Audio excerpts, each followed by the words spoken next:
Queridos alumnos, queridas alumnas, ¿cómo están? Dios les bendiga. Muy buenos días. Bueno, finalmente el día llegó en que puedo decirles bienvenidos a su última clase de la materia de espiritualidad cristiana. Hemos llegado ya, gracias a Dios, al final de este recorrido, ¿no? Y algún día ustedes escucharán de mí diciendo, bueno, bienvenidos a su última clase del seminario.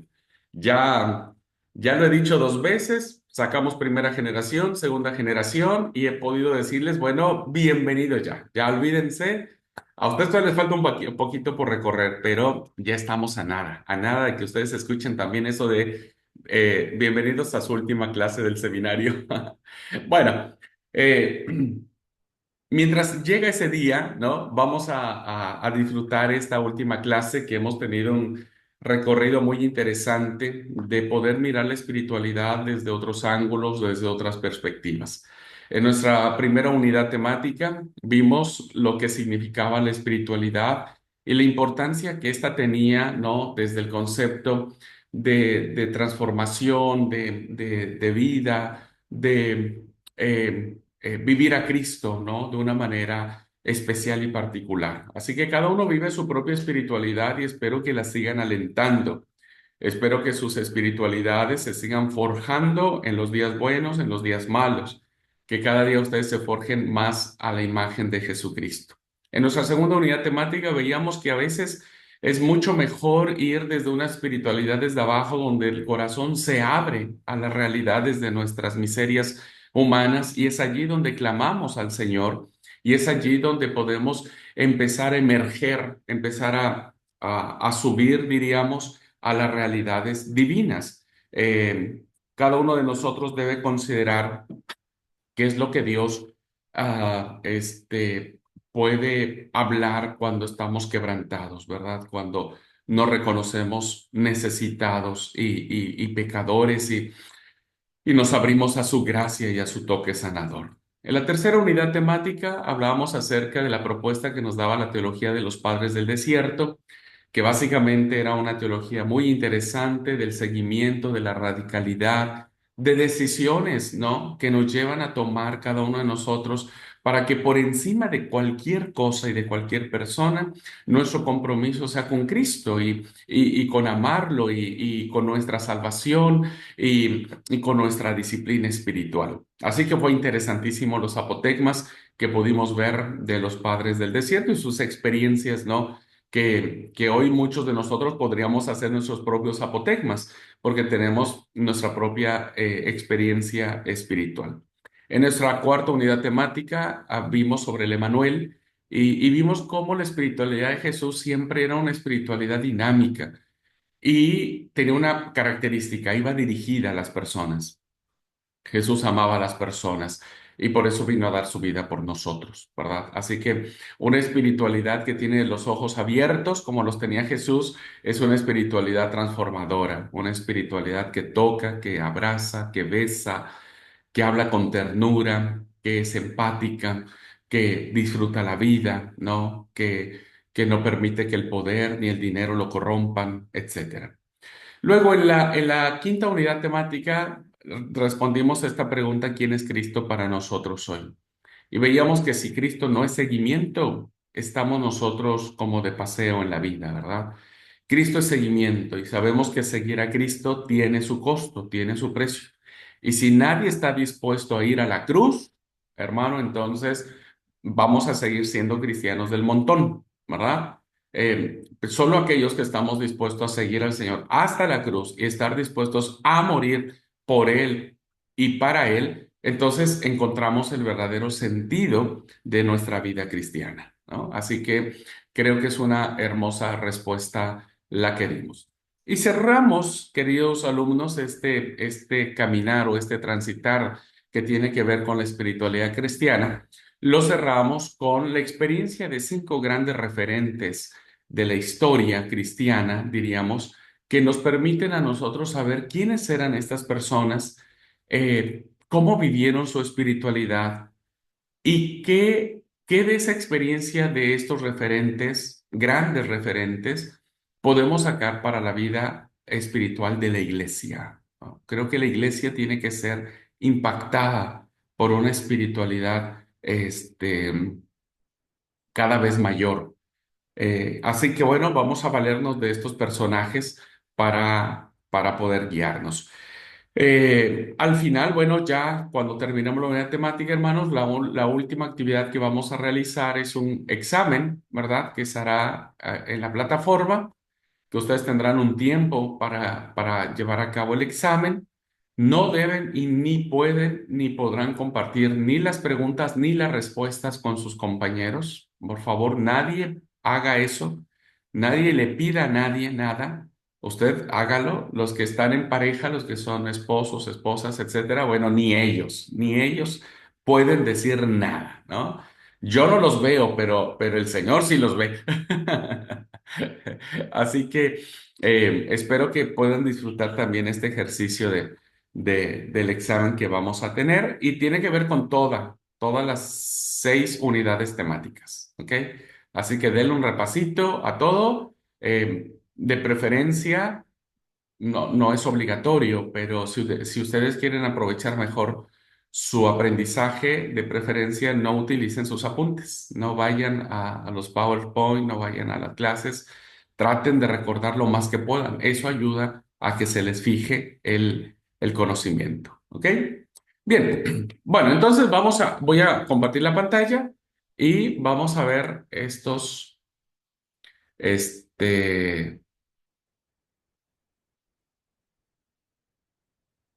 esta presentación.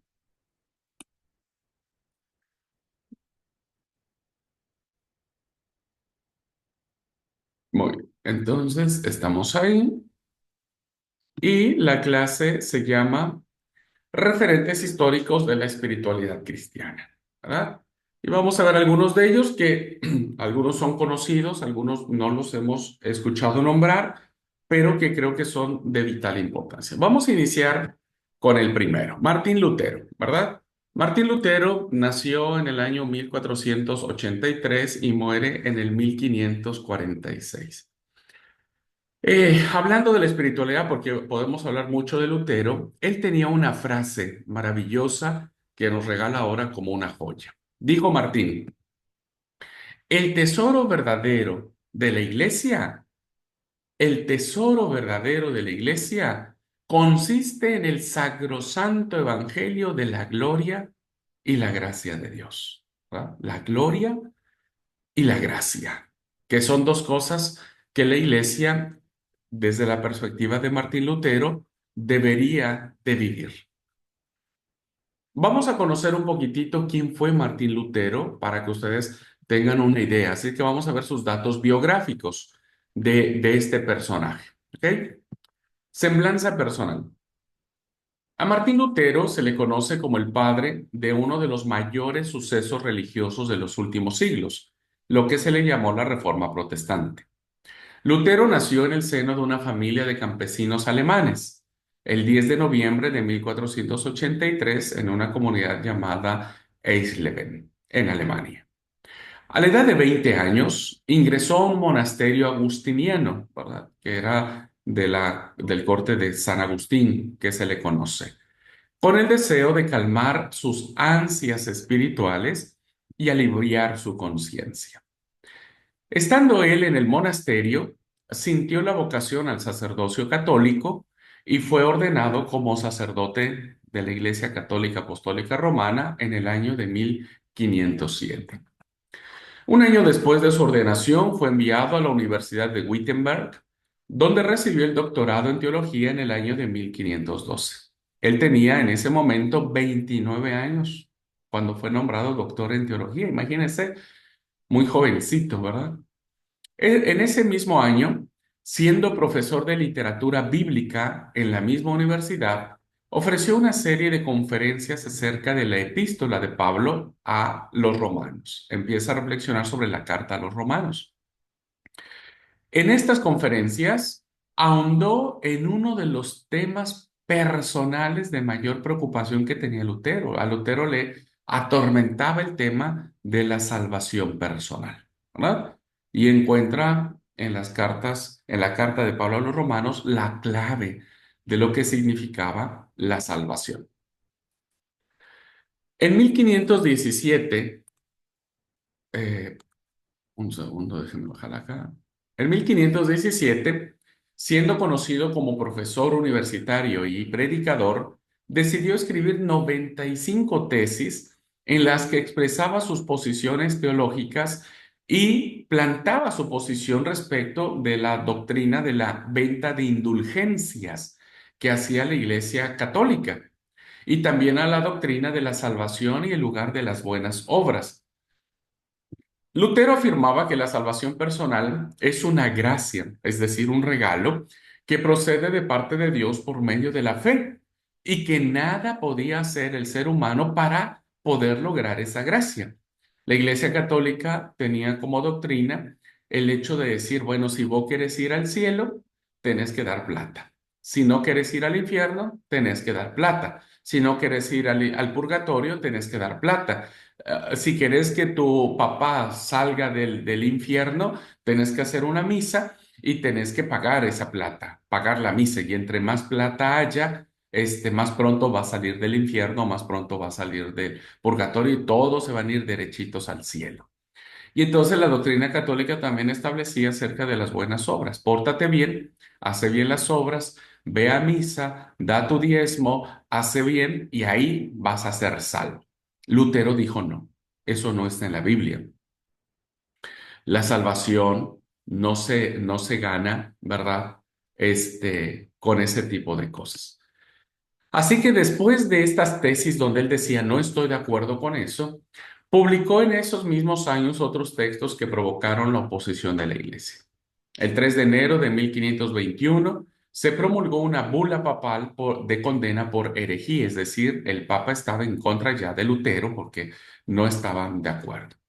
En abril de ese mismo año compareció ante el emperador en la Dieta de Worms. Cuando se le ofreció la oportunidad de retractarse de sus afirmaciones, Lutero se negó rotundamente a echarse para atrás. Y él dijo, no creo en el Papa ni en los concilios solos, porque consta que erraron muchas veces y se contradijeron a sí mismos.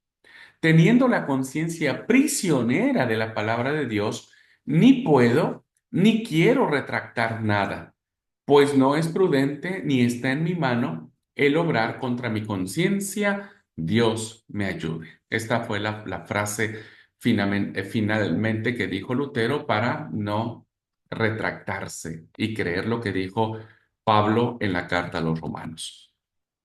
Lutero, entonces, hermanos y hermanas, como padre de la Reforma, fue una persona de oración y piedad. Dicen sus biógrafos, un incansable buscador de Dios y pertinaz estudioso de las Escrituras, es decir, audaz, muy dedicado a estudiar la Biblia. Había leído a los místicos alemanes, entre otros, con quienes había aprendido a seguir las iluminaciones del Espíritu antes que los preceptos de la Iglesia. Lutero murió el 18 de febrero de 1546 a la edad de 63 años. Bueno, a grandes rasgos, hermanos, ustedes pueden buscar muchos medios para conocer mucho más la vida de Lutero, pero este es un breve resumen para que vean quién fue este personaje y al que le debemos que el mundo protestante exista hoy, ¿verdad? En contraposición a la Iglesia Católica Apostólica Romana. ¿Qué joya podríamos sacar? ¿Qué joya espiritual podríamos sacar de su cofre, de su arcón, de su bodega, de su depósito, no sé, de un lugar especial, ¿verdad? Antes se les decían cofres a donde se guardaban los tesoros, ¿no? Las joyas y demás. Bueno, pensando que la vida espiritual es como un cofre, dentro hay joyas espirituales. ¿Qué joya espiritual nos regala Martín Lutero para reflexionar sobre la espiritualidad? Vean lo que dijo Lutero. Porque lo que te resulta imposible a base de las buenas obras y preceptos, tantos y tan inútiles, te será accesible con facilidad y en poco tiempo a base de la fe. Y Lutero dice, he comprendido todas las cosas en la fe, no en las obras, en la fe. para que quien la posea, es decir, para quien tenga la fe, sea dueño de todo y se salve. La salvación es por gracia, por fe, dijo Pablo. Y Lutero también dijo eso. El que la tenga, nada tendrá. ¿Por qué? Las promesas divinas, por lo tanto, regalan lo que exigen los mandamientos y cumplen lo que estos piden. Harán que todo provenga de Dios, el precepto y su cumplimiento. Las promesas de Dios vienen como resultado de la fe, decía Martín Lutero. No son las buenas obras, por muy buenas obras que vos hagas, no es de que tú hagas buenas obras para que seas salvo. La salvación es un acto de fe, ¿verdad? Es un acto de fe. Por eso dice que el que tiene la fe, lo tiene todo, ¿no? Incluso la salvación. Así que hoy podemos decir que también, como Martín Lutero, muchos de nosotros seguimos creyendo que necesitamos hacer cosas, que necesitamos eh, vivir situaciones o circunstancias, ¿no es cierto? Que que nos hagan sentirnos más salvos, ¿no? O sentirnos mucho mejor.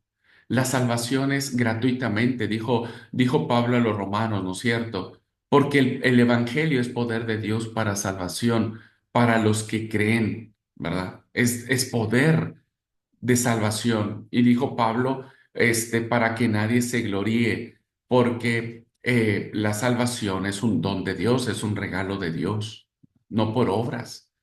No por obras, es un regalo. A veces nosotros no logramos entenderlo, ¿verdad? Y queremos hacer cosas. Ahora, ¿por qué queremos portarnos bien? No para ganar la salvación, sino porque ya vivimos en la salvación. Precisamente por eso queremos hacer buena letra, porque ya somos salvos en Cristo. Y si somos salvos en Cristo, evidentemente queremos hacer lo que Jesús hizo, vivir en Jesús, disfrutar su espiritualidad y ponerla en práctica. Vean lo que dijo Pablo a los Efesios, ¿no? Que es lo que decía. Lutero estaba de acuerdo a lo que Pablo dijo, a lo que la Escritura dijo. ¿Qué dijo Pablo? ¿Qué dice la palabra de Dios en Efesios? En efecto, ustedes han sido salvados gratuitamente mediante la fe. Y eso no es algo que provenga de ustedes, es un don de Dios. No es, pues, cuestión de obras humanas para que nadie pueda presumir. Lo que somos, a Dios se lo debemos. Él nos ha creado por medio de Cristo Jesús para que hagamos el bien que Dios mismo nos señaló de antemano como norma de conducta. Entonces Dios nos creó en Cristo Jesús para que hagamos el bien como resultado de sentirnos salvos gratuitamente. Ese es el gran desafío de una espiritualidad liberadora, de una espiritualidad desde abajo, de una espiritualidad que nos confronta o que nos lleva a entender que no hay ningún logro humano que se compare con lo que Cristo hizo en la cruz del Calvario. No hay ningún logro humano. Por lo tanto, somos hechura de Dios para hacer buenas obras. Pero esas obras vienen por el don de Dios, que es la fe, que es la salvación que nosotros ya tenemos. Con base en esta experiencia que tanto Lutero como la palabra de Dios dijo a través de Pablo, ¿cuál sería la pregunta para la iglesia hoy? ¿Cuál sería el desafío? ¿Cuál sería la reflexión que nosotros tendríamos para la iglesia hoy? Y esta es la pregunta. ¿Cuál es el lugar de la amorosa gracia de Dios para el logro de nuestra realización humana y salvación personal? ¿Qué lugar le estamos dando a la gracia de Dios en nuestras vidas? ¿De qué manera nosotros podemos realmente sabernos que esa amorosa gracia, que esa salvación gratuita tiene lugar importante en nuestra vida y en sentirnos salvos? Nosotros el día viernes por la tarde tarde noche estaremos dándole gracias al Padre y al Hijo por salvarnos, por amarnos. Pero ¿será acaso que ese sentimiento de salvación solamente lo sentiremos el viernes? Habrá muchos hermanos y hermanas nuestros que nunca se congregan en la iglesia, que no están comprometidos con Cristo y con el cuerpo de Cristo, pero el viernes estarán allí. Nadie los juzgará, nadie debería juzgarlos, nadie debería negar el acceso bajo ninguna circunstancia. Pero la pregunta es, ¿qué lugar le estamos dando al Señor? ¿Solamente sentimos que, que ese día es el día de nuestra salvación? E incluso, hermanos, habemos muchos de nosotros que vamos todos los sábados a la iglesia, pero solo va el cuerpo, no va el espíritu. Hay muchos de nosotros que somos líderes, ¿verdad? Que somos consagrados, pastores, presbíteros, diaconisas, diáconos, obreros, maestros, líderes de jóvenes, de mujeres, maestros, maestras de escuelita, de niños, pero seguimos actuando de manera carnal, seguimos decidiendo de manera carnal.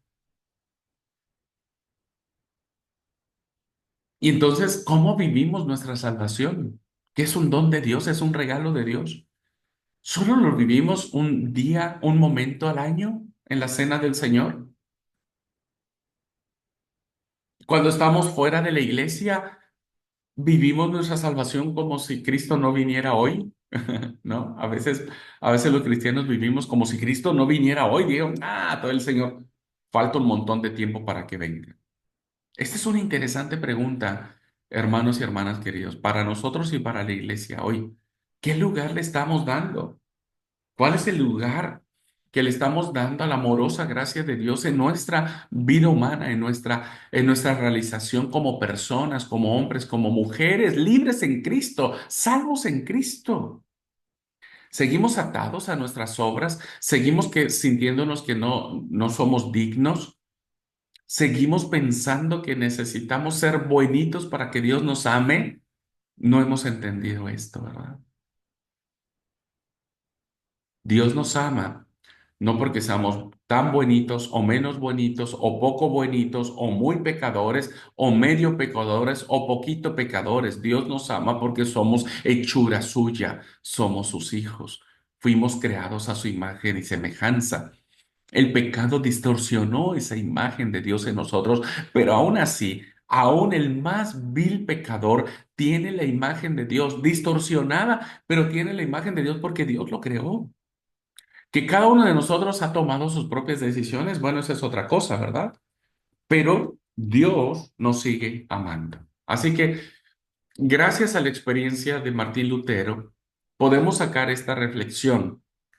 Espero que usted y yo podamos darle un lugar especial, un lugar de privilegio, el lugar preeminente, el primer lugar en nuestra vida, todos los días de nuestra vida, de sentirnos salvos por gracia, de sentir la salvación del Señor, de acogernos siempre a su gracia amorosa, a su gracia tierna, a su regalo inmerecido, sí, inmerecido. No lo merecíamos, pero Él lo quiso dar y nosotros tenemos que aceptarlo y vivir con un corazón profundamente agradecido por la gracia del Señor. ¿Ok? Muy bien, así que este fue nuestro primer referente de espiritualidad. El segundo referente, hermanos, es este personaje que muy pocos lo conocen, ¿no?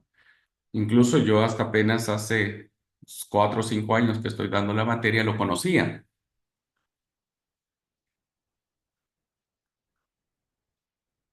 pero este,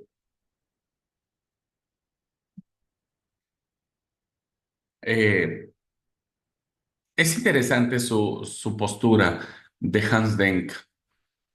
Hans Denk nació en 1495 y muere en 1527. Este personaje que ahora vamos a conocer un poco más de él, nos regaló una frase maravillosa que dice, dijo Hans, Nadie puede conocer la verdad de Cristo a no ser que lo siga en la vida.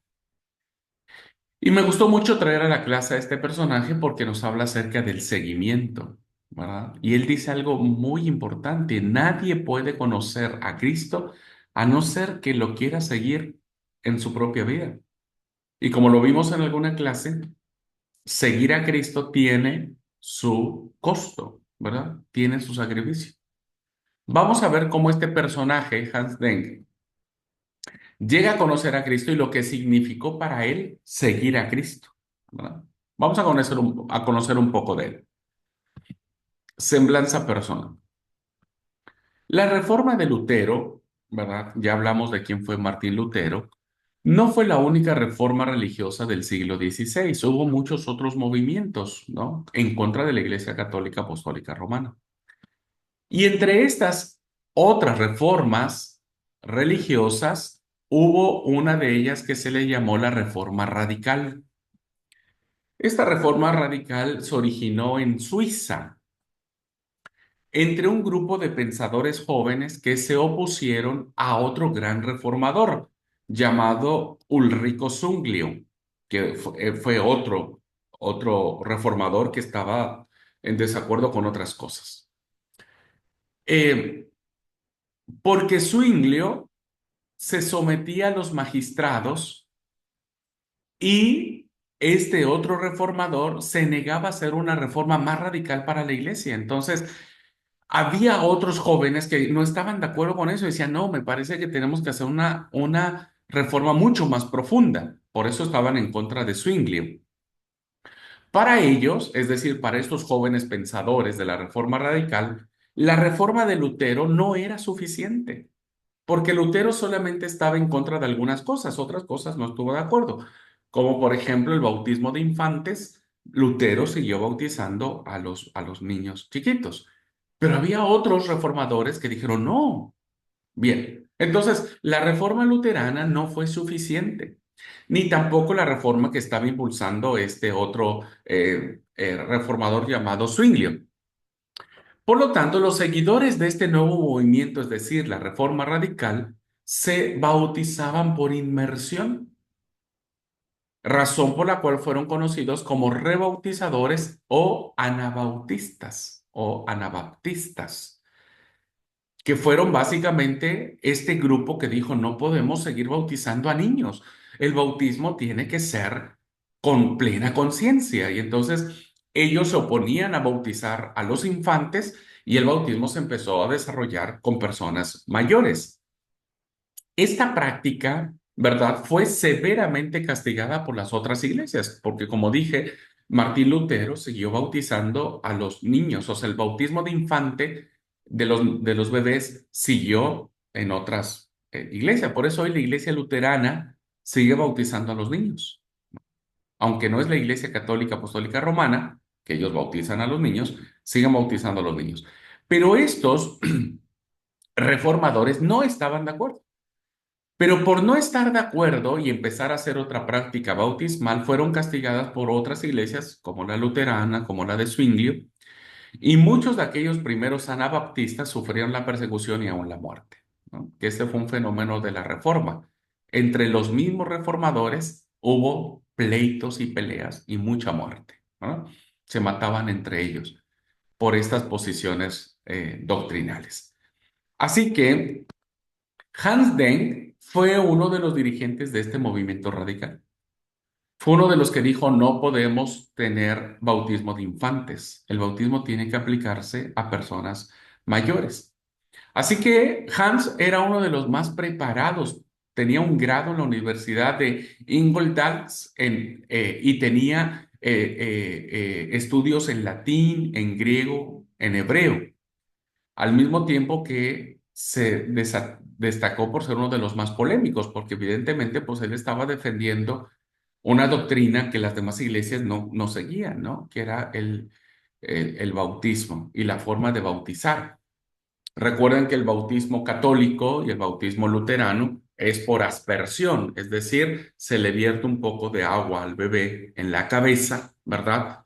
Y después una serie de ritos y con eso es el bautismo. Hans Denk, junto con este grupo de reformistas radicales, dijeron, no, tiene que ser por inmersión, ¿verdad? Tiene que sumergirse totalmente a la persona en el agua, que es lo que nosotros ahora creemos, ¿verdad? Como Iglesia de Dios Séptimo Día, creemos en el bautismo por inmersión. Y Hans Denk fue uno de estos personajes. Denk nació en Alemania, ¿verdad? En Habax, Alemania. Fue maestro de lenguas y rector de la escuela en San Sebaldo, en Nuremberg. Se casó allí, es decir, contrajo matrimonio y debió salir ese mismo año después de enfrentar un juicio ante el gobierno de su localidad. Pues imagínense, era medio polémico. Se le acusaba de herejía, precisamente por eso, por estar en contra del bautismo de infantes. Poco tiempo después llegó a San Galen, donde conoció a varios anabaptistas y se identificó con ellos, es decir, no era el único que creía de esa forma, sino que había otros más y bueno, al juntarse y decir, yo creo esto, yo también, bueno, armaron su propio grupo. Estando en Habsburgo, recibió el bautismo por inmersión por otro destacante dirigente anabaptista, Baltasar Hubmaier, porque él no podía bautizarse a sí mismo. Entonces encontró a otro que creía como él y él lo bautizó por inmersión. En poco tiempo, Dentz alcanzó un lugar sobresaliente entre los anabaptistas del sur de Alemania. En 1526 llegó a Estrasburgo y permaneció junto a Ludwig Hatzer, un anabaptista suizo, escritor de temas controversiales acerca de las imágenes de adoración. Estaba en contra de las imágenes, ¿verdad?, que la Iglesia Católica tenía, donde se adoraban a las personas, la humanidad de Jesús y la unidad de Dios, temas doctrinales. Entre Ludwig y Hans tradujeron al alemán los libros de los profetas del Antiguo Testamento. Ellos le llamaban Primer Testamento, nosotros le llamamos el Antiguo Testamento, que vienen a ser los profetas mayores y los profetas menores. Hens, Denks, perdón, regresa a Basilea, Suiza, donde muere el 27 de noviembre de 1527, producto de la peste bubónica que asola Europa y que mata a miles y miles de personas, entre ellos a Hans Denk. Bueno, realmente seguir a Cristo, ¿verdad? Le costó ser expulsado, ser acusado, ser perseguido, ver cómo muchos de sus amigos y que creían como él terminaban muertos a manos de otros reformadores. Pues no fue fácil, ¿no? Mantenerse en esa idea. Hoy nosotros tenemos posturas doctrinales que de alguna manera u otra defendemos sin ser fanáticos, sin ser sectarios, pues defendemos la forma en que creemos. El tema que aquí Hans pues estaba en constante peligro, ¿verdad? De que pudiera terminar de muerte. Así que por eso decía, si nosotros queremos conocer a Cristo, pues tenemos que aprender a seguirlo en la vida. ¿Cuál es la joya que nos regala este personaje desconocido y que ahora podemos conocer un poco más de él? ¿Qué joya espiritual podemos sacar de su cofre, de su experiencia de vida? Él nos regala esta joya. Dijo Dens, pero el medio es Cristo, a quien nadie puede reconocer bien a no ser que lo sigan en la vida. Nadie puede reconocer a Cristo si no lo seguimos en nuestra propia vida. Dice, y nadie lo puede seguir si no lo conoce antes. O sea, no podemos seguir a Cristo si no lo conocemos. Esto es interesantísimo. Ya lo platiqué en todo el curso, ¿no? Quien no lo reconoce, no lo tiene. No lo tiene. No tiene a Cristo por más de que vaya a la iglesia, por más de que sea líder, por más de que sea lo que sea. Pero si no conoce a Cristo, no tiene a Cristo. Y no puede llegar al Padre si Cristo no está en nuestras vidas.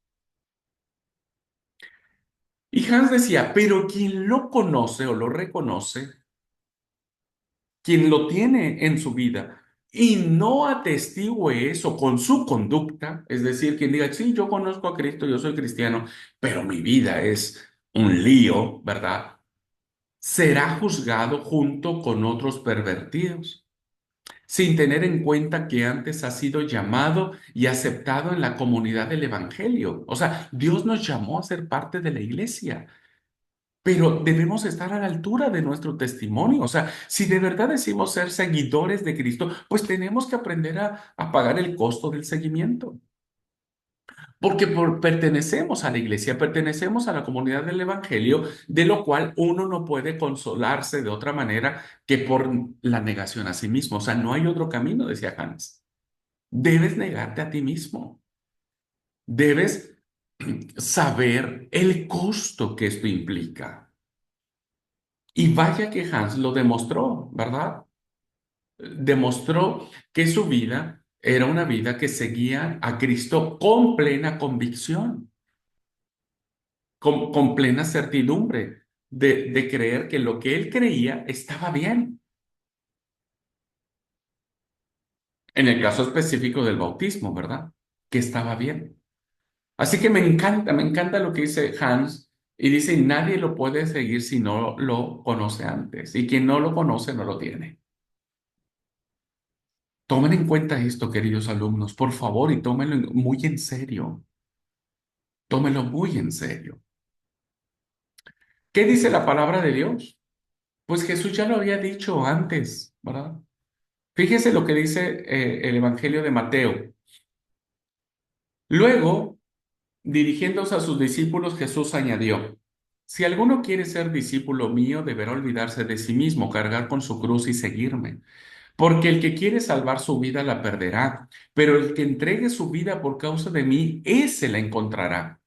¿De qué le sirve a uno ganar el mundo entero si pierde su propia vida? ¿O qué podrá dar el ser humano a cambio de su vida? El Hijo del Hombre ya está a punto de venir revestido de la gloria de su Padre y acompañado de sus ángeles. Cuando llegue, recompensará a cada uno conforme a sus hechos. Les aseguro a ustedes que algunos de los que están aquí no morirán sin antes haber visto al Hijo del Hombre llegar como rey. Cristo vendrá, hermanos. Cristo vendrá. Por eso el Señor Jesús dijo, ¿de qué te sirve, verdad, ganar al mundo si pierdes tu propia alma? ¿De qué te sirve tener tantas posesiones, bienes? ¿De qué te sirve si no sabes para qué son? Si te han atado, si no te han hecho libre, si no sabes que son para ser de bendición a los demás. Jesús dijo, si quieres ser mi discípulo, debes olvidarte de ti mismo, negarte a ti mismo, cargar con su cruz. Y usted sabe lo que significa la cruz, lo pesado que significa la cruz. Llegó un momento en que el Señor Jesús no pudo más cargar la cruz, cayó de bruces al suelo, se lastimó, seguramente se fracturó todas las costillas, porque el peso de la cruz le cayó encima. Tuvieron que llamar a otro hombre llamado Simón de Cirene para que le ayudara a cargar la cruz del Señor. Ese es el costo que cada uno debe seguir. Ahora, ¿cuál es la pregunta para la iglesia hoy, con base a la experiencia de Hans y con base a lo que dijo el Señor Jesús? Nos preguntamos hoy, ¿qué significa para nosotros seguir al Señor? Te pregunto a ti, querido alumno, querida alumna, ¿qué has dejado que vos hoy podrías testificar y decir, esto he dejado por seguir a Cristo? ¿O esto estoy dispuesto a dejar por seguir a Cristo? ¿Qué renuncia has hecho de tu vida? ¿Qué es lo que te ha dolido dejar con tal de seguir al Señor? Si tienes un testimonio de decir, yo he dejado esto, he dejado lo otro, he renunciado a estas situaciones con tal de seguir a Cristo, con tal de ganar a Cristo, con tal de vivirlo, con tal de experimentar su gracia redentora, bendito seas, bendita seas. Pero ¿quién no? ¿Quién no tenga un testimonio de decir, y la verdad que mira, pues me la he llevado muy relax, me la he llevado muy tranqui. Yo le pido que con temor de Dios reflexione, ¿Qué necesita? ¿Qué cruz necesita cargar para convertirse en un verdadero seguidor o una verdadera seguidora de Cristo?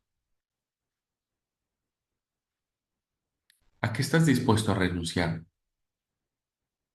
A veces cantamos ese cantito, ¿verdad? Que fue muy famoso en años atrás.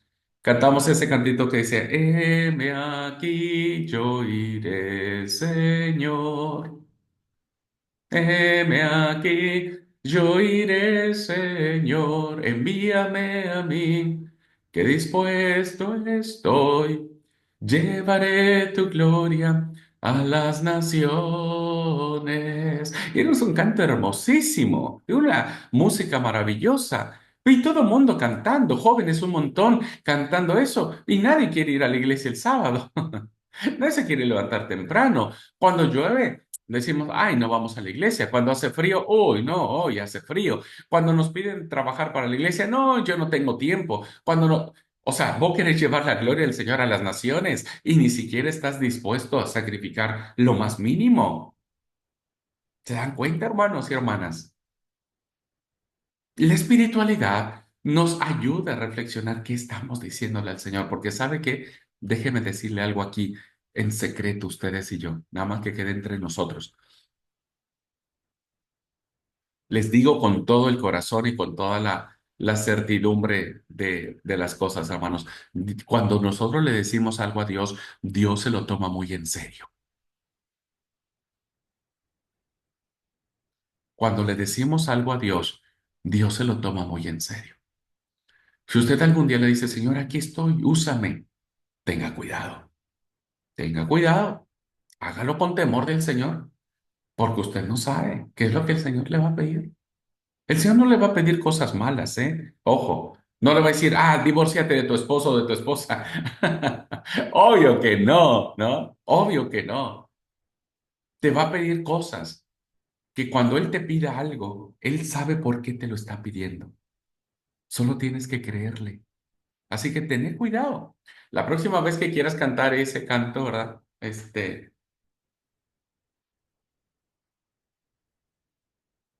Hay que hacerlo con temor del Señor, ¿no?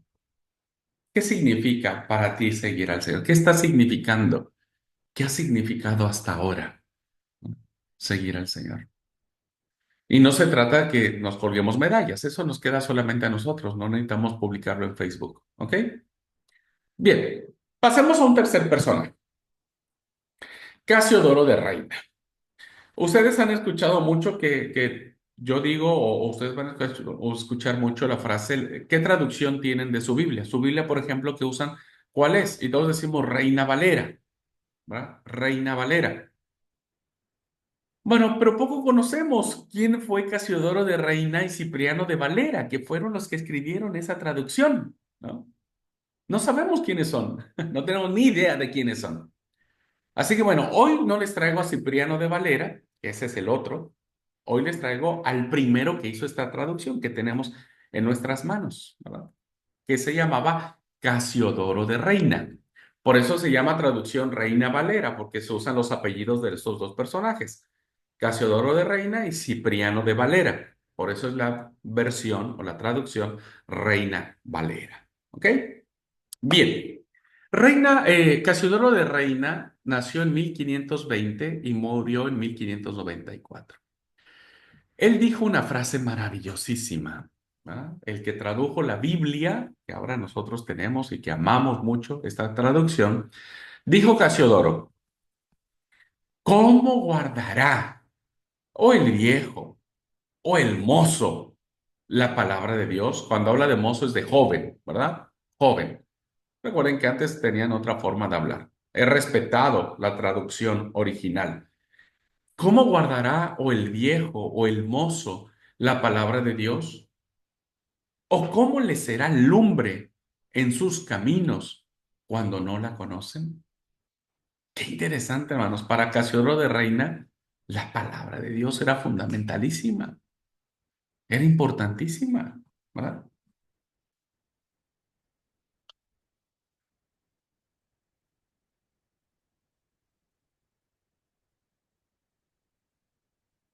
Bien, vamos a conocer un poco quién fue Casiodoro de Reina. Casiodoro fue un monje católico, ¿eh? Que se crió bajo la doctrina romana. Fue un monje católico del convento de San Isidoro del Campo en Sevilla, España. Por aquellos años, mediados del siglo XVI, y por esos lugares había brotado un incipiente movimiento luterano, la reforma de Lutero. Recuerde que la reforma de Lutero se llevó a cabo en Alemania y Casiodoro vivía en España. Así que empezó un movimiento luterano simpatizante del protestantismo alemán. Casiodoro, ¿verdad? Que era, acuérdense, era un monje católico, junto con otros 11 monjes se fugaron del convento y se dirigieron a la ciudad de Ginebra en el año de 1557. Cuando llegaron a ese lugar, el protestantismo estaba en pleno furor, ¿verdad? En Suiza. Recuerden que Hans ya estaba allí y todo, o sea, había un gran furor del protestantismo. Pero fueron no solo para beber de las fuentes de los reformadores, o sea, estos 11 monjes junto con Casiodoro no solo se fugaron para conocer quiénes eran los grandes reformadores, sino también para evaluar sus doctrinas, para criticar lo que ellos estaban diciendo. Lo que vieron en Juan Calvino, ¿verdad? No les gustó. Calvino fue otro reformador, pero para el caso de Casiodoro no le gustó lo que Calvino predicaba. Y se les pareció que era otra Roma, es decir, como que no había ningún cambio con la iglesia romana. Así que Casiodoro marcó distancias con Calvino, con este otro reformador, y no permaneció mucho tiempo en aquella ciudad. Cuando la reina Isabel, ¿verdad? En España, asciende al trono como reina de Inglaterra, perdón, no en España, en Inglaterra, la reina Isabel, asciende al trono como reina de Inglaterra, se traslada ya en compañía de tres monjes también fugitivos de su mismo convento. Es decir, se hace acompañar la reina Isabel por Francisco Farías, Juan de Molina, y aquí aparece nuestro otro personaje, Cipriano de Valera. A los 2 años de estar en Ginebra, Casiodoro fue nombrado pastor de una comunidad no católica, porque él ya había renunciado al catolicismo, integrada por españoles que vivían en Londres. En ese mismo año redactó una confesión de fe que presentó para su consideración ante un grupo de dirigentes de la Iglesia francesa. Fue la capital eh, fue la capital, en la capital de Inglaterra, donde comenzó la traducción de la Biblia en castellano, ¿no? Él tradujo la Biblia, que es la que tenemos hoy. Era un proyecto que había iniciado antes en compañía de Antonio del Corro y Juan Pérez, ambos exmonjes.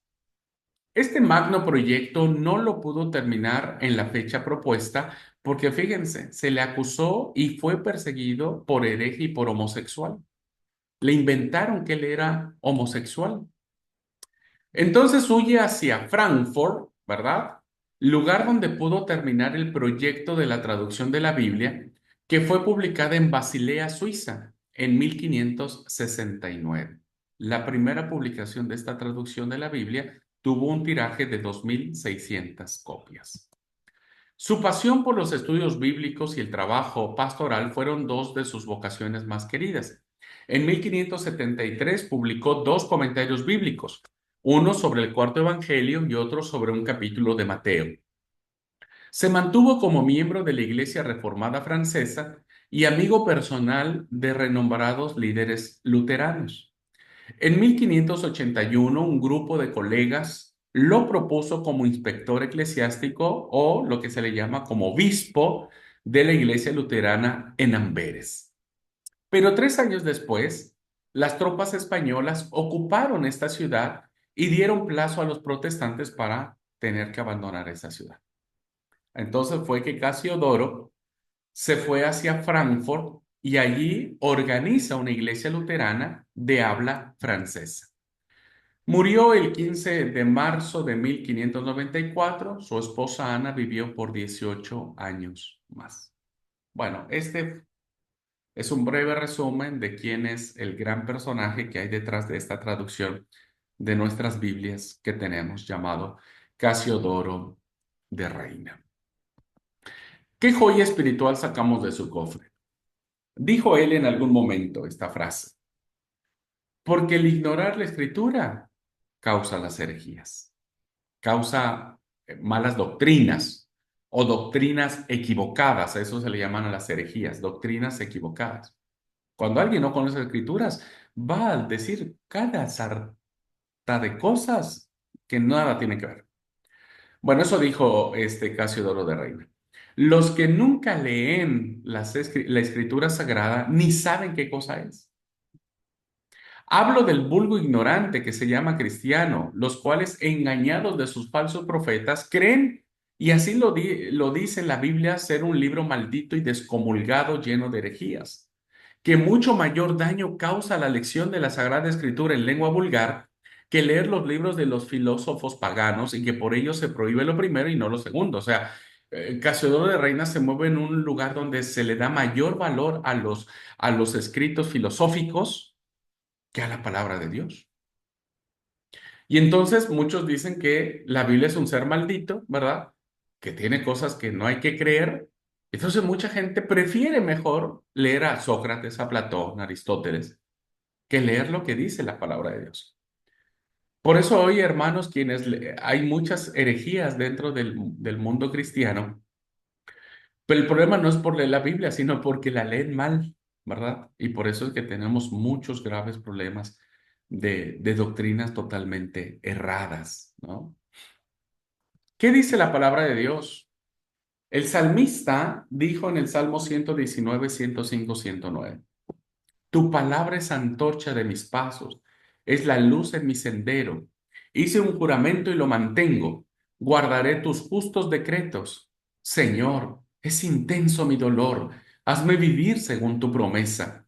Acepta, Señor, las plegarias de mi boca y enséñame tus decretos. Siempre estoy en peligro, pero no olvido tu ley.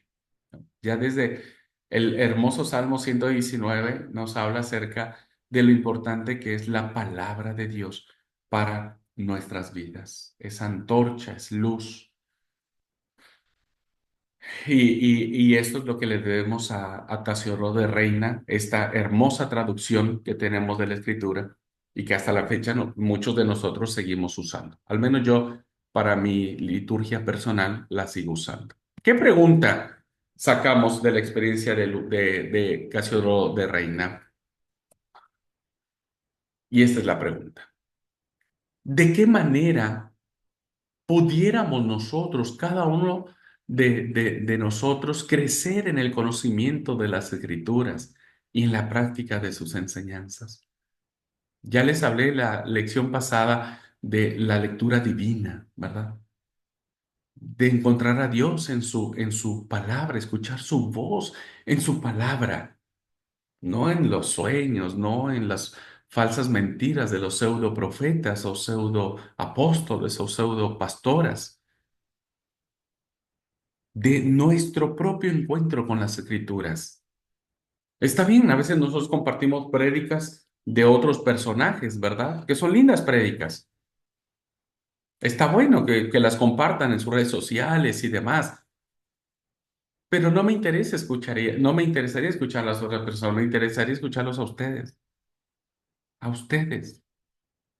en su conocimiento de las escrituras. En la práctica de sus enseñanzas, me gustaría que quienes comparten videos de otros pastores o pastoras o qué sé yo, algún día compartan su propio testimonio, su propio video. Bueno, eso sería lindo. Que seamos nosotros y no otros los que descubramos la verdad del Santo Evangelio de Jesucristo y cómo aprender a practicar los mandamientos del Señor. Estaría lindo. Eso sería lo mejor. Así que ojalá, hermanos y hermanas, podamos nosotros crecer en el conocimiento de la palabra, conocer mucho más del Señor y ponerla en práctica, ¿verdad? Corro muchos peligros, decía el salmista, pero yo no me olvido de tu ley, no me olvido de tu palabra. Lámpara es a mis pies tu palabra y lumbrera mi camino, dice en otra traducción, ¿verdad? Lámpara es a mis pies tu palabra y lumbrera a mi camino. Bueno, eso se lo debemos gracias a Casiodoro de Rey. Vamos a ver el siguiente personaje. El cuarto personaje, John Wesley, otro gran reformador. Wesley nació en 1703 y muere en 1791.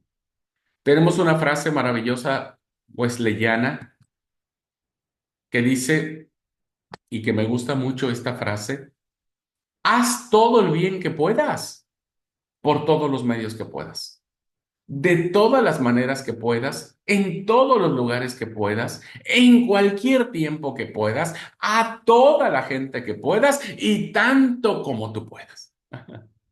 Me encanta la frase de Wesley, ¿verdad? Haz el bien siempre, siempre, siempre, siempre. Vamos a conocer un poco de este personaje. Fue hijo de Samuel Wesley, un clérigo anglicano, y de su madre se llamaba Susana. Es el fundador del metodismo, ¿no? Un movimiento muy famoso, el metodismo, una denominación cristiana que hoy cuenta con más de 90 millones de fieles en todo el mundo. Fue el 15º hijo de una numerosa familia formada dentro de las tradiciones religiosas conservadoras de la alta iglesia de Inglaterra. A los 25 años de edad, John Wesley fue ordenado sacerdote anglicano y miembro del Lincoln College en Oxford. Estando en esta ciudad, se unió a un grupo donde participaba su hermano Charles y unos amigos que se reunían para cultivar su vida espiritual. Oraban, ayunaban, estudiaban la Biblia y practicaban otras disciplinas espirituales con un método riguroso. Por eso se llaman metodistas, eran muy disciplinados.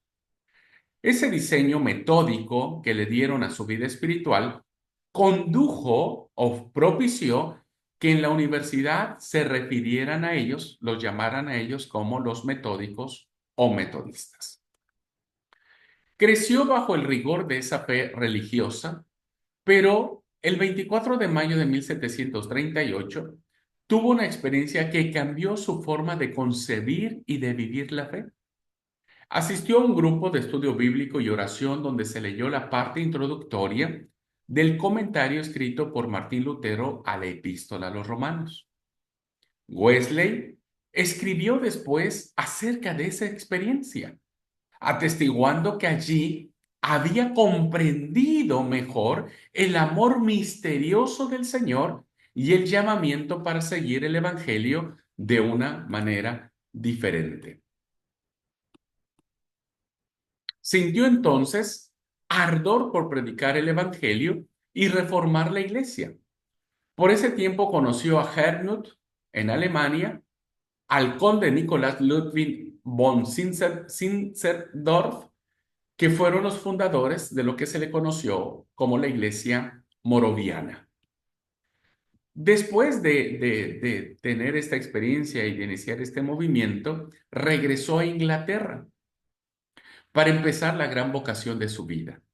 ¿Cuál era su deseo? ¿Cuál fue su propósito? Reformar al país, a la nación, en particular a la iglesia, y proclamar por toda la Gran Bretaña la santidad conforme a las Escrituras.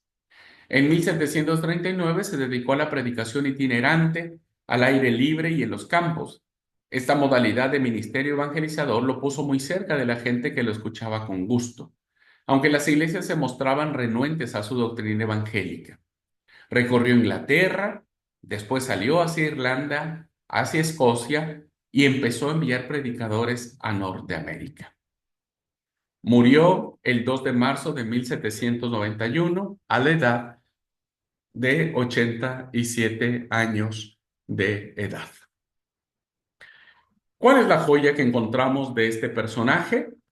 Dijo lo siguiente John Wesley: echemos una mirada en segundo lugar a la propagación de este cristianismo de una persona a otra y cómo va extendiéndose por toda la tierra. Él fue llamado a evangelizar. Él era un evangelista apasionado, ¿verdad?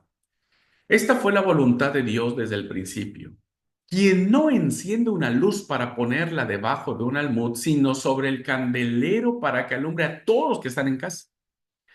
Y si suponemos que alguna de estas personas amantes del género humano ven el mundo entero sumergido en la maldad, él pregunta: ¿podríamos creer que serían indiferentes ante la visión de la miseria de aquellos por quienes su Señor murió. No se conmoverían sus entrañas por ello y sus corazones a causa de tanto mal. La espiritualidad de Wesley lo llevó a amar a las personas y a predicar.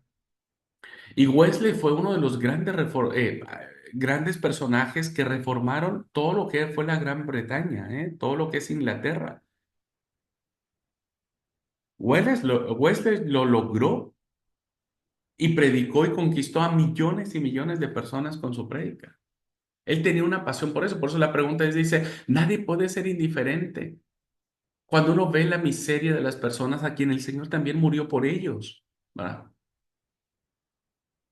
Y dice, ¿quién no viendo a una persona que se está perdiendo, no siente compasión y lo alcanza para Cristo?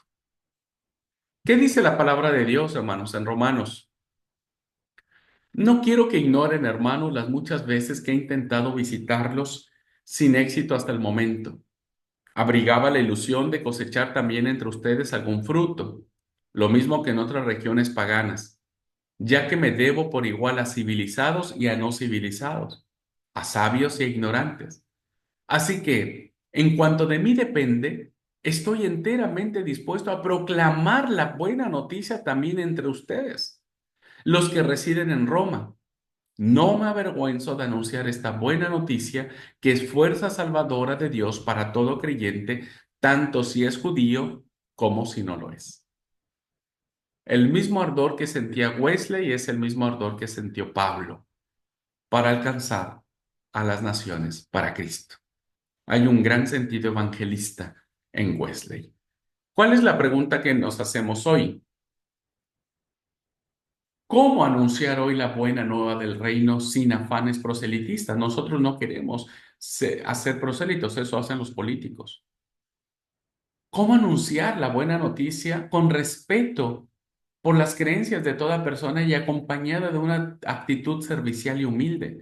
A veces le decimos a la gente, mira, yo voy a darte una despensa, pero necesito quiero que vayas a mi iglesia, que seas parte de mi iglesia. Y a veces nosotros alcanzamos a las personas, queremos alcanzar a las personas por un interés denominacional, ¿verdad? Por un interés denominacional. Nosotros tenemos que predicar el evangelio y decirle a las personas, mira, nosotros queremos predicarte a Jesús. Si querés venir a nuestra iglesia, bienvenido seas.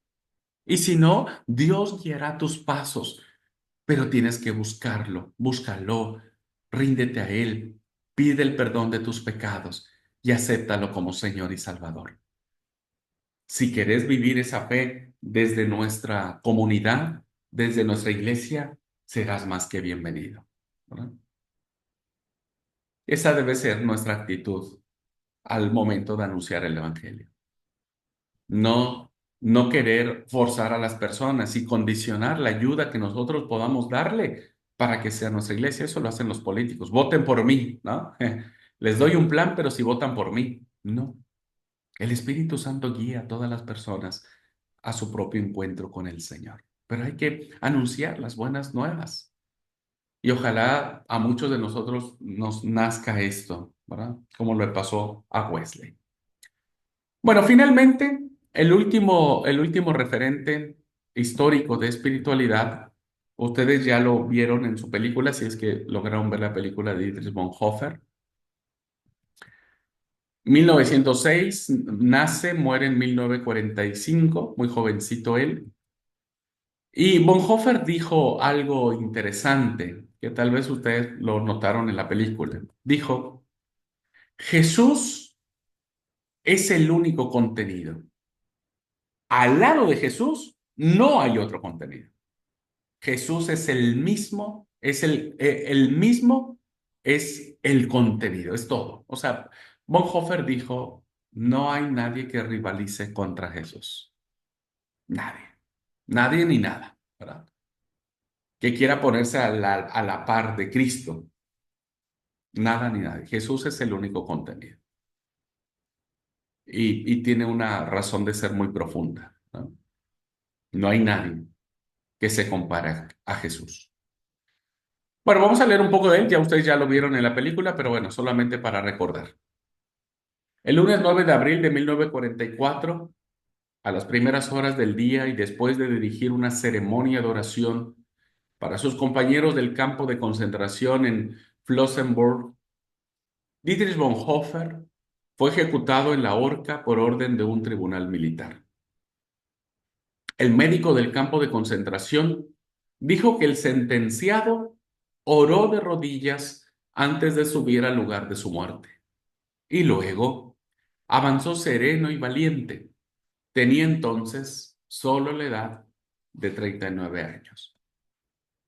Bonhoeffer estudió filosofía y teología en Tubinga y Berlín bajo la dirección de grandes maestros de la época, entre ellos el más destacado teólogo protestante del siglo XX, el suizo Karl Barth. Es uno de los teólogos referentes más importantes que tenemos, ¿verdad? Y que el seminario, que ustedes están en sus clases de teología, van a seguir a este teólogo, Karl Barth.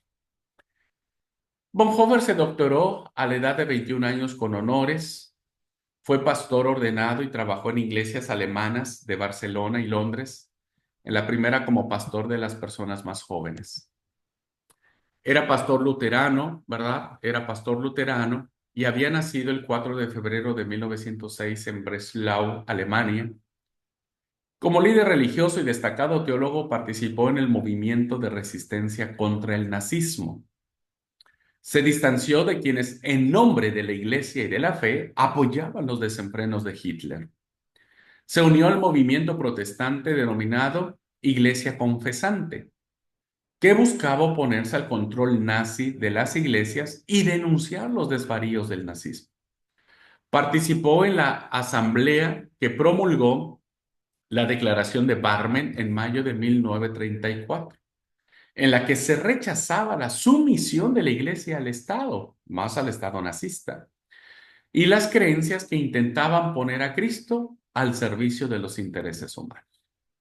Bonhoeffer fue uno de los redactores de ese documento y tiempo después director del seminario encargado de la formación de nuevos pastores de esta iglesia confesante. Hizo esta labor en medio de censuras y persecuciones. El seminario fue clausurado por la Gestapo en septiembre de 1937. Viajó fuera de Alemania para promover alianzas en contra de Hitler y el nacionalsocialismo. Se implicó en una conspiración militar clandestina para deponer a Hitler, razón por la cual fue arrestado por la Gestapo en abril de 1934, acusado de traición. Su altura teológica, su hondura espiritual y su admirable valor lo han convertido en insigne o en uno de los mayores ejemplos de fe de nuestra época, ¿verdad? El precio de la gracia es uno de los libros que les recomiendo que lean de Bonhoeffer, ¿verdad? Búsquenlo si hay en internet, está bien, si no, en una librería. El precio de la gracia, no se van a arrepentir. Es uno de los libros maravillosísimos que tiene Bonhoeffer y que nos explica el valor del seguimiento, ¿verdad? El valor del seguimiento. Bien, ¿cuál es la joya espiritual que sacamos de Bonhoeffer? Él dijo, dentro de todo lo que él había comentado, dice, la mundanalidad de la iglesia tiene, desde luego, su frontera, que hay que tomar en serio. Esta consiste en su cristiandad. ¿Cuál es la frontera para que la iglesia no se convierta en mundana? Su cristiandad. Dentro de las fronteras de la mundanalidad, la iglesia debe preocuparse por la pureza de sus miembros. Nosotros somos esa frontera. Debe mantenerlos en orden, debe poner frenos a los caprichos de los individuos, debe velar por la pureza de su doctrina, no debe poner el servicio divino en manos de la política o de la estética. Los párrocos no han de ser moralistas ni demagogos, ni clericales, porque tal actitud no vence al mundo. Hay que tener una espiritualidad genuina, ¿verdad? ¿Cómo logramos que la mundanalidad no entre dentro de la iglesia? Cuando los que somos sus miembros nos resistimos a ser como el mundo, ¿no? Y conservamos la santidad de Dios y entonces la iglesia vive ahí. Por lo tanto, ¿verdad? No debemos ceder a los caprichos de personas, a intereses mezquinos o personales. Debemos tener una fe que pueda vencer al mundo con toda su pasión. Dijo la palabra del Señor en Primera de Juan. Si creemos que Jesús es el Cristo, somos hijos de Dios. Ahora bien, no es posible amar al Padre sin amar también al que es hijo del mismo Padre. Y conocemos que estamos amando a los hijos de Dios cuando de veras amamos a Dios, cumpliendo sus mandamientos, puesto que amar a Dios consiste en cumplir sus mandamientos. No se trata por lo demás de preceptos insoportables, ya que los hijos de Dios están equipados para vencer al mundo. Nuestra fe, en efecto, es la que vence al mundo, pues quien cree que Jesús es el Hijo de Dios, triunfará sobre el mundo.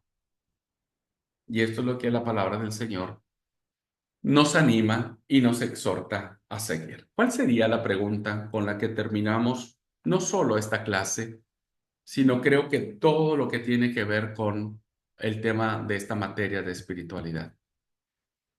¿Cuál es la función de la iglesia? ¿Qué debería estar siendo la iglesia ante la sociedad? ¿Cómo deberíamos ser como iglesia? La iglesia no tiene que estar encerrada en cuatro paredes, tiene que ir al mundo. ¿Cómo puede la iglesia practicar lo que dijo la carta de Juan? Ser una iglesia que tiene una fe equipada para vencer al mundo, para conquistar el mundo para Cristo. Y no que el mundo se meta a la iglesia, sino que la iglesia vaya al mundo. La verdadera espiritualidad, queridos alumnos, nos impulsará a vivir con la idea de que hagamos nuestro pequeño esfuerzo para transformar el mundo y que ese mundo sea salvo por Cristo. Todo inicia con nuestra vivencia espiritual, nuestra transformación. Termino esta clase, ¿verdad? Termino esta clase contando una pequeña historia. Termino todo este curso, ¿verdad? Termino todo este curso contando una pequeña historia que eso terminará lo que he querido decir durante todo este tiempo. Resulta que un día en el bosque, ¿verdad? Eh, se inició un gran incendio. Empezó a arder la maleza, los yuyos, y, y empezó a darse un gran incendio. Esto provocó que todos los animalitos del bosque, ¿verdad? Eh, huyeran corriendo despavoridos para protegerse, para salvar su vida. Así que corrieron todos los animalitos del bosque a refugiarse y a ir lo más lejos del bosque. En eso, el león, ¿verdad? Que era el animal más importante del lugar, se da cuenta que hay un pajarito, ¿verdad? Un pajarito que va y viene, va y viene. Y entonces en una de esas el león le pregunta al pajarito y le dice, ¿qué vos estás haciendo? Dice, yo estoy yendo desde aquí cerca hay un lago. Dice, y lo que estoy haciendo es que yo voy al lago, me sumerjo al lago, agarro un poquito de agua, vengo y lo echo encima del incendio, encima del fuego. Y el león le dijo, pero vos estás loco, dice, ¿no te estás dando cuenta que eso no logra nada? El fuego es muy grande. Vos sos un pajarito y apenas caen una o dos gotas. No vas a poder apagar el fuego. Y el pajarito le respondió, tenés razón. Es probable que no apague yo el fuego, pero al menos estoy haciendo mi parte. Al menos estoy haciendo lo que es correcto. Al menos estoy haciendo lo que creo que debo hacer. Esta pequeña historia, queridos alumnos, nos enseña que hay un gran fuego alrededor nuestro que necesita ser apagado. Nosotros no vamos a poder cambiar la realidad, ni a veces ni de la iglesia, ni del mundo, ni de la sociedad. Pero tal vez somos como este pajarito, ¿no? Que alguien nos diga, pero no vas a lograr nada haciendo pequeños gestos en tu vida. Y tal vez digamos, tienes razón. El mundo tal vez va a seguir siendo igual o peor, pero al menos yo estoy haciendo mi parte. Anhelo que ustedes hagan su parte. Hagan su parte para hacer un mundo más justo, más solidario, un mundo donde la presencia de Dios se haga manifiesta a través de ustedes. Hagan su parte en la iglesia donde se congregan.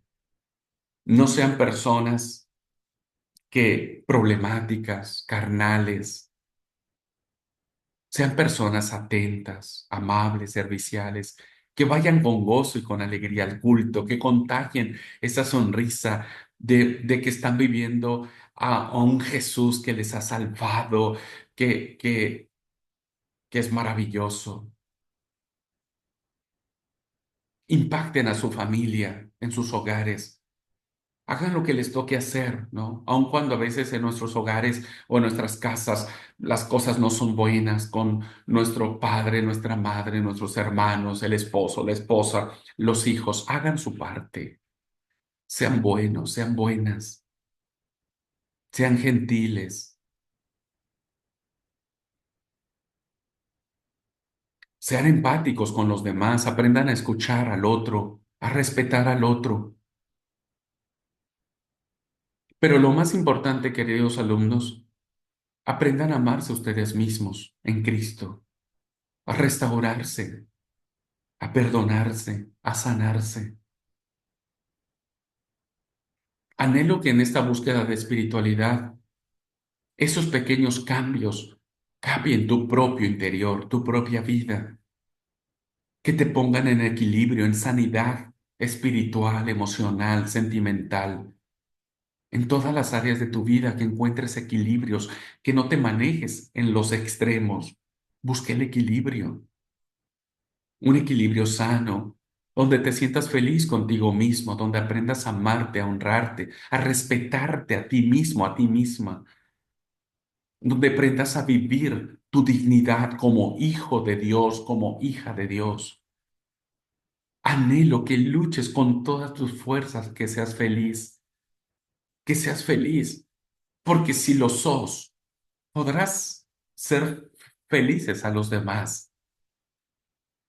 Vive a Cristo, enamórate de Él cada día. Cuando venga la tormenta, cuando estés en dudas, en crisis, cuando el enemigo venga y te tiente, cuando todo se te venga abajo, cuando todo se destruya, no dejes de mirar al cielo, no dejes de sentir que hay alguien que aunque vos no lo mirás, Él siempre va a estar allí y te va a sostener y va a hacer que la tormenta pase y tú saldrás fortalecido, fortalecida, pero tenés que aprender a esperar en Él, a confiar en sus promesas, a saber que Él te carga y que Él te ayuda. Vive a Cristo en una espiritualidad cada vez más genuina, más auténtica, una espiritualidad que te haga sonreír, aun cuando tu mundo se haga pedazos, una espiritualidad que te mantenga en equilibrio, aun cuando todo el mundo se venga encima, una espiritualidad que haga que los demás vean en ti algo diferente, una chispa en tus ojos, algo diferente en tu mirada, una pasión maravillosa en tu voz. Anhelo que tu espiritualidad aprenda a guiar tus pecados, tus faltas, tus tentaciones, de una manera en que puedas encontrar la forma de vencerlas y de someterlas al señorío de Cristo. Habrá cosas que podrás vencer, habrá cosas que se irán de tu vida para siempre, que no sucederán más en vos, pero habrá cosas que te acompañarán toda la vida. Habrá situaciones que estarán allí y que te seguirán tentando y que te seguirán, ¿no? Como un animal dentro de vos que te orilla a seguir haciendo lo malo. Pero eso, todos los días con la espiritualidad y en el nombre de Jesucristo, tenés que someterlo bajo el señorío de Dios, bajo el señorío de la gracia de Cristo. Y lo tendrás bajo autoridad y lo tendrás bajo sujeción, porque Cristo es tu Señor. y pondrás todo tu mente, tu ser, tu alma y tu espíritu bajo el señorío de Cristo. Anhelo que seamos hombres y mujeres libres en Cristo, no esclavos ni del temor, ni del miedo, ni de los odios, ni de los rencores, no esclavos, ni de nuestras tradiciones, ni de nuestros legalismos, no esclavos, sino libres en el Espíritu, la magnífica coreografía del Espíritu Santo en tu vida, en mi vida. Anhelo, queridos alumnos, que en este transitar en su seminario, no sé cuántos de ustedes lo concluirán, no sé cuántos de ustedes llegarán a la meta, no lo sé. Es probable que muchos de ustedes en el camino se enfrentarán con muchas tormentas que los harán desistir y dirán, mira, voy a dejar el seminario, lo voy a retomar el otro año o el otro, tal vez ya no lo retome. Habrá muchos de ustedes que a la mitad del camino digan, bueno, yo me conformo ya con lo que aprendí, ya me conformo con lo que sé y ya no llego a la meta. Los respetaré y los seguiré amando como los amo ahora, como mis alumnos, como mis alumnas. Pero anhelo, mi oración con ustedes y por ustedes siempre ha sido, Señor, cuídalos. Lloro por ustedes y les pido, Señor, ayúdalos, ayúdalos, por favor. Sosténlos, danles fuerza, que abran sus ojos para que te vean, que abran su corazón para que te sientan. Dios los bendiga, queridos alumnos. Dios los guíe, Dios los fortalezca. Anhelo que donde ustedes estén sembrados, florezcan y den frutos hermosos, frutos de bendición, frutos maravillosos que cuando ustedes algún día, yo siempre le pido a Dios, ese es mi anhelo, lo he predicado, lo he dicho en la iglesia donde pastoreo. Le pido mucho a Dios. No sé si me lo cumpla, ¿verdad? Pero le pido mucho a Dios que cuando llegue la hora de mi muerte, me permita al menos un minuto, 2 minutos de conciencia antes de que yo exhale, ¿verdad? Solo un instante antes de que yo cierre mis ojos en el sueño de la muerte, solo para decirle gracias y solo para decirle, valió la pena amarte como te amé toda mi vida. Anhelo que eso sea también para ustedes, ¿verdad? Y que Dios nos conceda ese hermoso privilegio que antes de ir al sueño de la muerte tengamos esa bendición de decir, lo logramos, Señor, lo logramos. Ah, que así sea. Dios los bendiga. Déjenme terminar esta clase orando por ustedes. Amado y buen Padre Celestial, Dios amoroso, Dios santo, pongo a cada uno de mis alumnos en tus manos, Señor, para que tu gracia los sostenga, para que tu amor los guíe, para que tú sigas trabajando con ellos.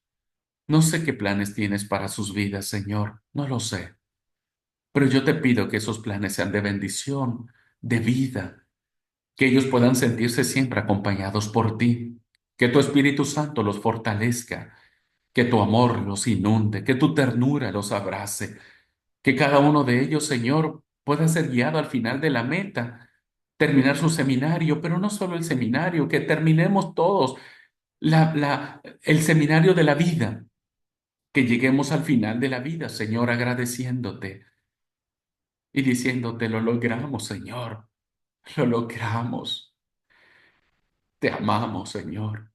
Y que antes de que cierres nuestros ojos en el sueño de la muerte para abrirlos cuando Jesús venga, tengamos esta plena conciencia de que valió la pena seguirte, de haber cumplido tus propósitos en nosotros. Padre, ruego por cada uno de ellos. Tú conoces sus luchas, conoces sus tentaciones, sus enfermedades, sus debilidades. Conoces todo lo que son, Padre. Ayúdalos, ayúdanos y bendícenos. Que tu gloria se manifieste en nosotros. Te damos gracias, Padre, por lo que hemos aprendido durante estos días, estas semanas. Te damos gracias por lo que aprenderemos en el futuro. Todo es para tu gloria, Señor. Todo es para honrarte a ti. Todo es para que seamos mejores siervos y siervas tuyos, Señor Jesús. Todo lo hacemos para ti. Ayúdanos, Señor, a que te sientas contento y orgulloso de nosotros y que nuestro amor por ti no mengüe, sino cada día sea mejor.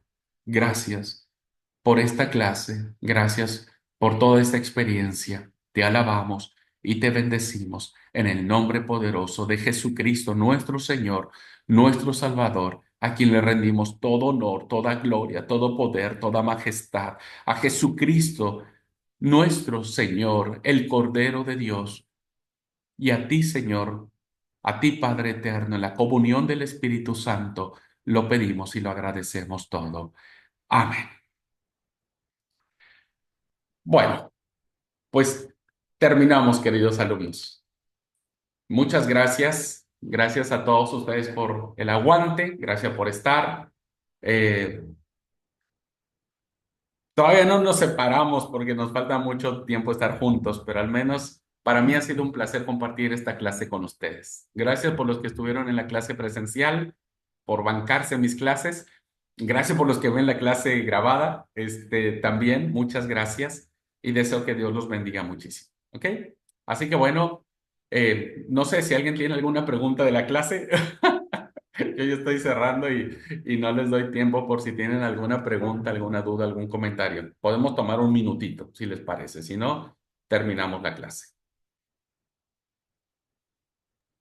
Yo, hermano, primero gracias por la clase y pues sentí yo que tenemos mucho que aprender, ¿no? De esas personas que intentaron vivir su espiritualidad, pues con fervor, con movimiento y a veces de pronto, lo digo por mí, nos enfrascamos como en nuestras situaciones que son de pronto no tan grandes como las de ellos. Entonces, cuando vemos sus vidas y las cosas que hicieron por el Evangelio, por la fe, que aportaron para que hoy en día nosotros podamos tener una Biblia, podamos conocer la palabra mejor, es como, wow, y yo quejándome, y yo, ay, Dios mío, y estas personas que lo dieron, o sea, intentaron dar su 100%,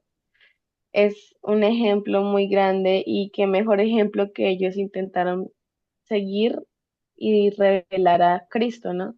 Entonces, no, pues mucho que aprender, mucho que aprender y gracias, hermano, por las clases porque por lo menos para mí han sido de mucho aprendizaje y de mucha, sí, como de despertar y darme cuenta, bueno, estoy comenzando mi vida cristiana, individualmente yo por aparte y empecé con todo y bueno, tengo mucho trabajo por delante, pero estoy muy agradecida con Dios porque ha sido de mucha bendición para mí, de pronto que haya sido este el momento de aprender eso. Y yo sé que el Señor usa a nuestro hermano Abraham para enseñarnos, exhortarnos. Y gracias, hermano. Y un abrazo desde Colombia. Gracias. Gracias, Sabri. Recibo tu abrazo con mucho cariño. Dios te bendiga. Dios te bendiga. Bueno, si no hay ningún Permiso, otro. Ah, sí, Marisol. no sé si me escuchan bien, hoy Sí, está medio sí. trabada y sí. Bueno, de mi parte también estoy muy agradecida a usted, Pastor, por esta materia. Me siento muy contenta que me siento más libre, siento que estoy conociendo más a Jesús y puedo experimentar una verdadera espiritualidad. Y estoy muy agradecida por esto porque antes como que uno se cerraba, como que eran más doctrinas, uno se cerraba mucho a nuestras creencias, creía que había que cumplir mucho para poder vivir una espiritualidad y ahora me siento más libre, como más liberada a vivir esa espiritualidad. Así que muy agradecida, Pastor.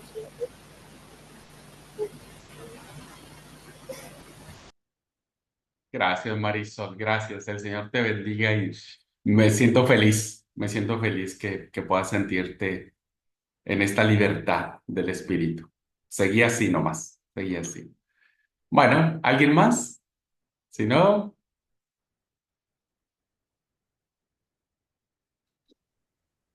Bueno, de nuestra parte también muchísimas gracias a usted, pastor, y gracias primeramente a Dios por todo y a todos ustedes eh, nuestras palabras de agradecimiento y de bendición para su vida. Gracias, Alcides. Gracias por estar, igual que Rocío. Gracias, Lucy. Lucy me tiene que seguir soportando no sé cuántos años más, así que Lucy va a tener que siempre bancarme. Bueno, deseo que Dios los bendiga, hermanos. Cuídense mucho. Terminamos entonces. Recuerden, mañana estaré subiendo el examen para que ustedes lo tengan. O sea, el periodo ustedes pueden hacer mañana el examen o les voy a dejar una semana más de tiempo, así que tienen todo ese tiempo para decidir en qué momento hacen el examen, ¿ok? No necesariamente mañana que abra el examen lo hagan.